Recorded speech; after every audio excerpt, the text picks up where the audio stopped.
নমস্কার, আমি মৌজ এম্পায়ারে আপনাদের ওয়েলকাম। তো আজকে আমি বানাবো স্টাফ আলুর দম।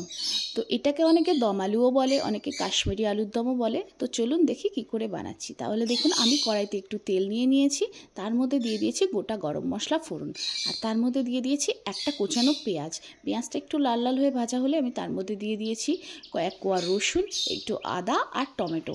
ওটাকে একটু নেড়েচেড়ে ভেজে নিয়ে আমি ওটাকে ঢাকা দিয়ে দিয়েছি। চলুন ওটা ততক্ষণ একটু সেদ্ধ হতে থাকুক, এদিকে আমি স্টাফিংটা বানিয়ে নিই। স্টাফিংয়ের জন্য কি লাগবে, আমি নিয়ে নিয়েছি একটু পনির, খোয়া ক্ষীর আর গ্রেট করা গাজর, ক্যাপসিকাম, আর ওই যে আলুগুলো আমি স্কুপ করে কেটেছিলাম তারই ভেতরের আলুটা বয়েল করে নিয়েছি। আর দিয়ে দিয়েছি একটু লবণ, একটু লঙ্কার গুঁড়ো, একটু চিনি আর একটু গরম মশলা দিয়ে ওটাকে ভালো করে মেখে রেখেছি। ততক্ষণ দেখুন এদিকে এটা বয়েল হয়ে গেছে এবং তার মধ্যে দিয়ে দিলাম একটু পোস্ত আর চারমগজ।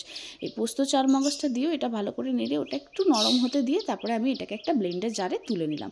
এবার দেখুন আলুগুলোকে আমি কিভাবে কেটেছি, ভেতর থেকে স্কুপ করে কেটে নিয়েছি।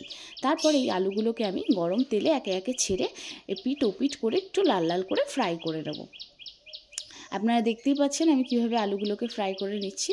এবার ফ্রাই করে নিয়ে তুলে নেওয়ার পর এই যে স্টাফিংটা আমি রেডি করেছিলাম, ওই স্টাফিংটা আমি যতটুকু করে সম্ভব আমি এই আলুর মধ্যে ভরে দেবো পুরগুলোকে।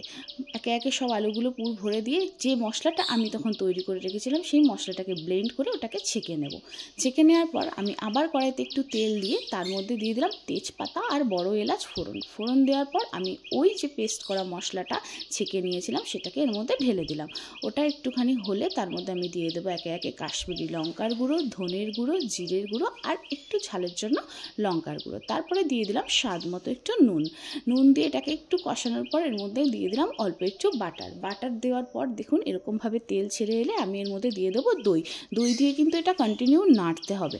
তারপরে দেখুন তেল বেরিয়ে এসছে একটু, আসার পর আমি এর মধ্যে দিয়ে দিলাম একটু চিনি, টেস্টটাকে ব্যালেন্স করার জন্য। চিনি দেওয়ার পর এটা একটু কষে নেওয়ার পর আমি এর মধ্যে দিয়ে দিয়েছি 1 চামচ গরম মশলা দেওয়ার পর একটা একটা করে আলুগুলোকে সব এইভাবে আমি সাজিয়ে দিয়ে দিয়েছি। আলুগুলো দিয়ে কিন্তু খুব বেশি নাড়া চলবে না।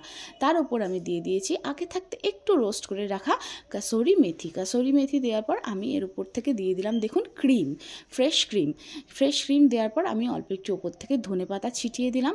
ধনেপাতা ছিটিয়ে দেওয়ার পরই এটা একটু ঢাকা দিয়ে রাখার পরই রেডি। দেখুন আমি সার্ভ করে দিয়েছি, কত সুন্দর দেখতে লাগছে। এটা লুচি পরোটার সাথে খুব ভালো লাগে। রেসিপিটা ভালো লাগলে আপনারা অবশ্যই একটা লাইক করে দেবেন আর আমার চ্যানেলটাকে সাবস্ক্রাইব করে দেবেন।